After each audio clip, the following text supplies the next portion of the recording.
landing in Phuket, wrestling with some of the best fighters in the world, not wrestler, but fighters in the world from the onset. You know, break down like how many camps you've been involved with, you know, and played a role in. Okay, let's see. I'll try to do it from chronological order just because it's easier for my brain. But let's say I met Top Noi on day one, and like he and I are buddies, and so yeah, I've actually been an interpreter for him on Kumite radio in a past show, which was hilarious. But yeah, so I met him right off the bat. You know, we got along, and like because I spoke Thai, he was like, like I'm so excited. Like there's another Thai like dude in like the MMA area. Like Loma was away at the time, so he was like, okay, this is awesome. And I don't think he was aware yet of like where my wrestling level was at. So I did a live round with him, and in 10 seconds I shot like the meanest like double leg I could, and he just went splat, and I was like, oh shit, I went a little bit too hard. And then he like, I think for about a month he didn't want to do like live rounds with me anymore. So that was my first experience. But I think at the time it was high season, so we had several fighters in camps. So like Bruno was fighting. I think Maiken was fighting too. I have a really hard time remembering the last names, unfortunately.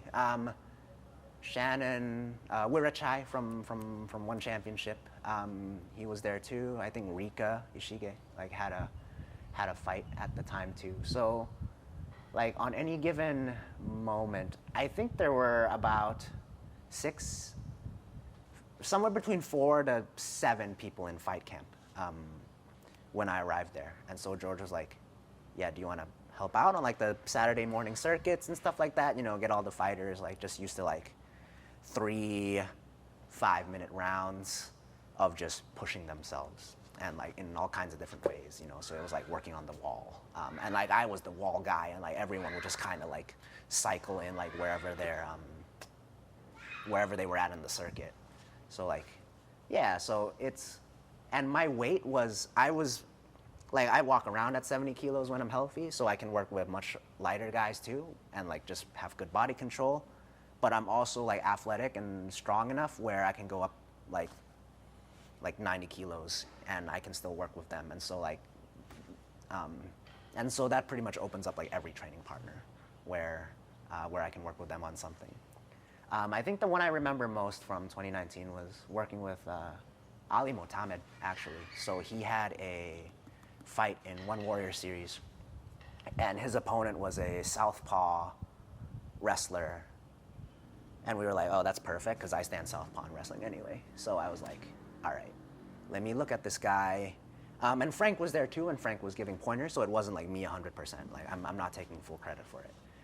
And I remember it was just working with him, and we were like, okay, like let's have him really, really understand takedown defense. The guy's probably gonna hit like a head inside single, and we're just gonna figure out how to make it really, really difficult for the guy to finish. And I remember watching the fight, and I was like super impressed, because like the way Ali Motamed was doing takedown defense in that fight, like, well, one, I think Misha Tate was one of the commentators, and she was impressed.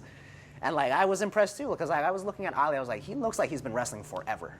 Like coming from a striking background, that doesn't happen very often. So so to see him like execute like single leg defense, takedown defense in general, like as effectively as he did, considering that he didn't have a striking background, I was like, wow, this is eye-opening that MMA fighters that are like high level and really competitive can do something like this. So I think that was kind of the eye-opener for like how fast people could actually learn takedown defense. And then I guess this would have been before, and then a few months later, Rafael Fiziev, like I worked with him a few times too. I think he had just gotten his UFC contract by then. So like one, that was really exciting. But the big thing was, okay, like get him to understand, same thing, takedown defense and stuff too. And then I'd be like, yep, I'm gonna try to double leg you this way, or I'm gonna try to put my head here on the single leg. And it's like, all you gotta do is do this, like get your hips heavy, like move away from my grip. And like Rafa picked it up quick too. But I didn't see, and like this is no insult to him, but I didn't see as much of the takedown defense simply because like his striking was just so terrifying that like, that's like good luck getting close enough to Rafa to take him down. Like, you know, if you're just being like, he basically puts on a striking clinic like when he's, you know, when he's fighting most people. So, but that's also fun to watch in a different way. So like I've worked with Rafa before. Volkanovski was out here a little bit too. Like I wasn't like super involved in his camp or Petr Yan's camp, but like I've had live rounds with them before, specifically for wrestling. And like, and those guys they were really good. Like I think the round I did with Volkanovski, it was a 10-minute live round. And like the way Frank and I was talking about Frank earlier with how we pride ourselves on our gas tank. Like that's how we win like the big matches and the big competitions. I was not breaking like Alex Volkanovski, and I like for whatever reason I had this expectation that like by minute 7 he was just gonna fall apart, and he did not fall apart. He kept going too, and eventually he like he took it to me a little bit. Like I got a few takedowns, but he also got like a fair bit of takedowns too. So like I guess that gave me this appreciation that like okay, the wrestling level in MMA, like as you get to the more competitive ones, like they're probably on my level. Some of them are probably better. Yeah, like some of them are gonna be worse, like if they come from a striking background, but I really got to feel that like firsthand. And this was before Alex got his title fight with the first fight with Holloway. So like we were probably 8 weeks out at the time. Similar story with Petr Yan. This was before he was a UFC champ too, but he had already gotten fights in the UFC. And with him, like just because I knew nothing about MMA before I got out here, I was like, all right, sweet, another Russian guy, he's probably pretty good. I didn't realize he didn't have a wrestling background at all, but like, if you wrestle him, you never would have guessed because he's just so good. So I remember, I think I guess right now we're probably around the same size, but back then I had a slight size advantage too. And we had some crazy scrambles, and like I had to pull something, like some trick that I had never done before, but I was like, I can't take him down like with any of my regular stuff. Let's see if this works.